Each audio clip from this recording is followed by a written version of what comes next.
maslinovo ulje, sol, papar, crvena slatka paprika i kurkuma.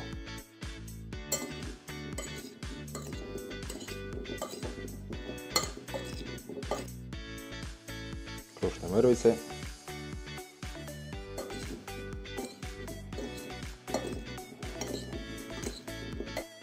opet prebacimo u kojeg za pečenje,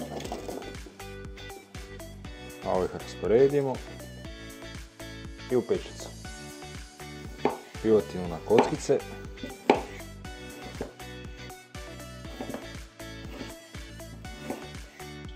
maslinovo ulje, sol, papar i promiješamo.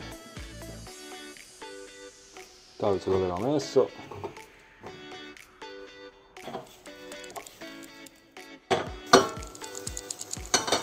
Pivotina je gotova, mi ćemo s vatre i ostavimo da se hladi. Nakon 20 minuta na 250 stupnjeva i povremeno miješanje, njoki su nam gotovi. Sad samo ostavimo da se ohlade.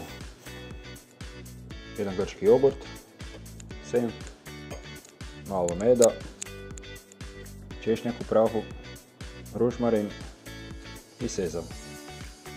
Dobro promiješati. U opisu videa možete pronaći popis sastojaka i nutritivnu tablicu. Limunog soka. Sve dobro promiješati. I umak nam je gotov. Dodajemo njoke, piletinu, šire rajčicu, krastavce, u ovom slučaju tikvice, možete i krastavce staviti i naravno umak. Sve dobro promiješati.